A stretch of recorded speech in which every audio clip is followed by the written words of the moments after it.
United USA 2020. What up, YouTube? What is going on? Yeah, happy Throwback Thursday. Almost made it through another week. Coming up on Labor Day weekend, a little extended holiday. Be nice to have an extra day off, catch up on some R&R. I was watching some videos, and right now I'm over here getting my tire replaced. Got a nail in it, so I had some downtime for a moment to make this video. And what's crazy is California now wants to, or saying they are, banning gas-powered cars in the state of California by the year 2035. Wow, geez, what could possibly go wrong with that?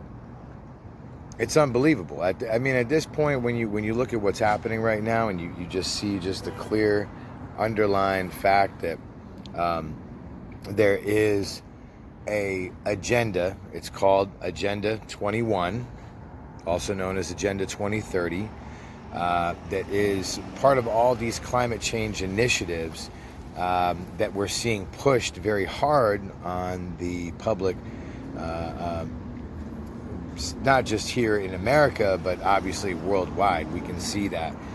And it's just not realistic.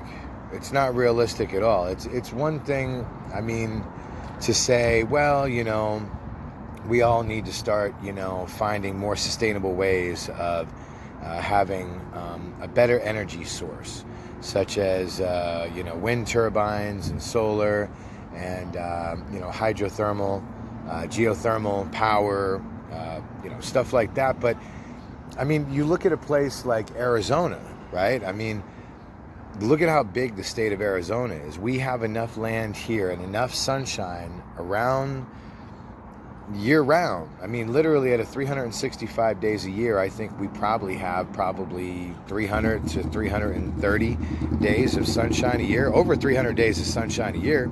It's a perfect place to create massive solar power stations. Now, we have one in Casa Grande, which is about an hour south of Phoenix. Anyway, the point is if you just look at Arizona as a whole, it's actually the perfect place.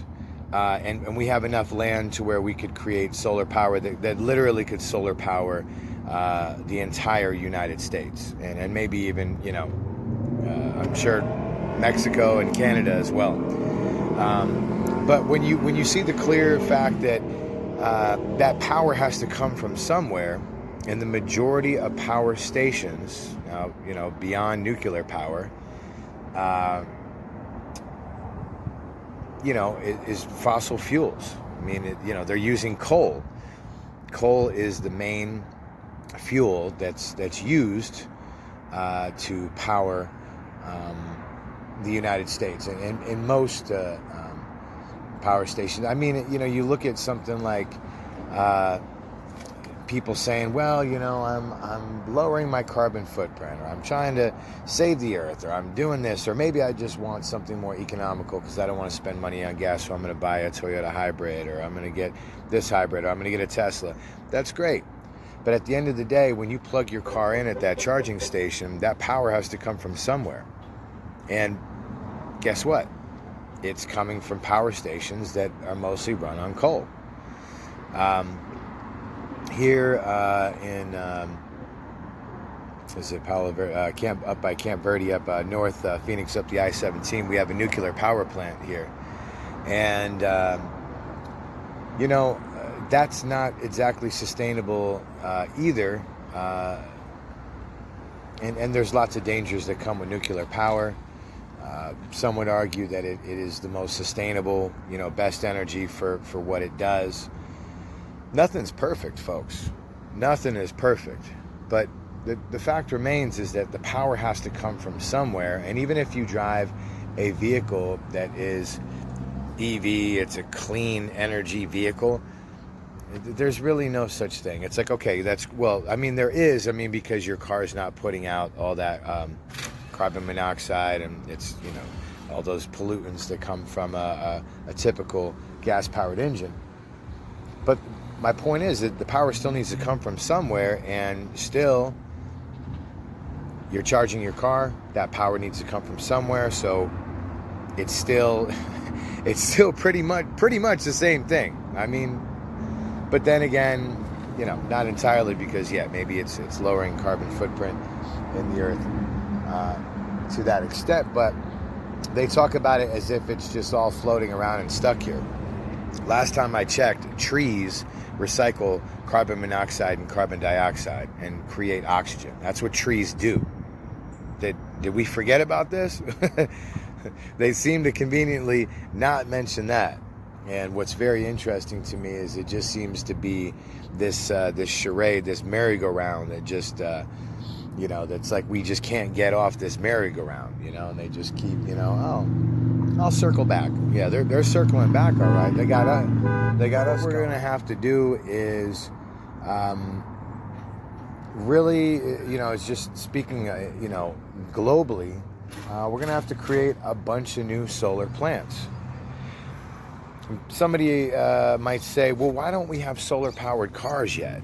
I mean, I remember when they were working on those concepts back in the 80s. And I remember seeing different documentaries on, what was it, Military Channel or History Channel? I think it was National Geographic or Discovery Channel or something. And they were showing all these different prototypes of solar-powered cars. Now, obviously, you look at, a mega factory like Tesla and the battery technology that they're working on. Now, that's great. Solar power, solar panels have gotten better in the last couple decades, sure. But why the heck don't we have solar-powered cars, right?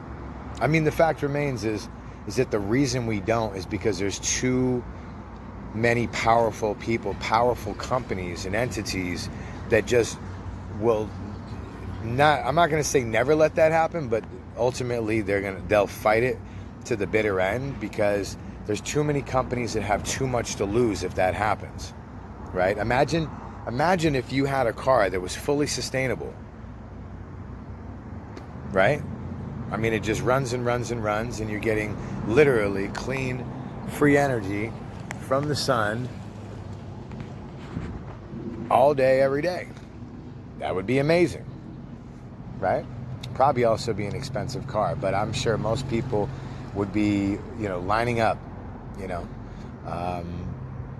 and at that point, I think a company like Tesla would become second to none. But it would be absolutely magnificent. But I think we're a long ways from that. When I say a long ways, I mean we're probably at least a couple decades away from something like that happening. But like I said, you have too many powerful interests, like, big oil. The power companies, you even look around, power companies that out here we have two power companies. We have APS and SRP. And depending on what your zip code is, depending on where you live, is the power company that you get stuck with. So they say, oh, well, power that's not a monopoly, right? Because you have a choice. No, you don't, because wherever your zip code is, you are stuck with that power company. The power companies do have a monopoly.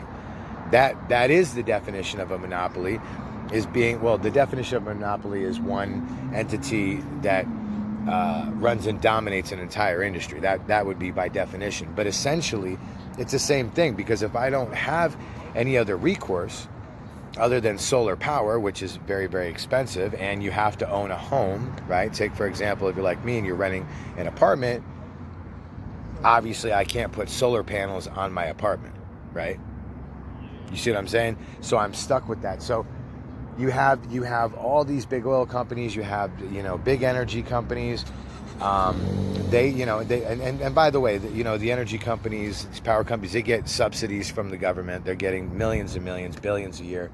And so you kind of look at, the options that we have or we don't have, and you're basically kind of stuck with, A or B. It's kind of, or just A, it's really the options are very, very limited.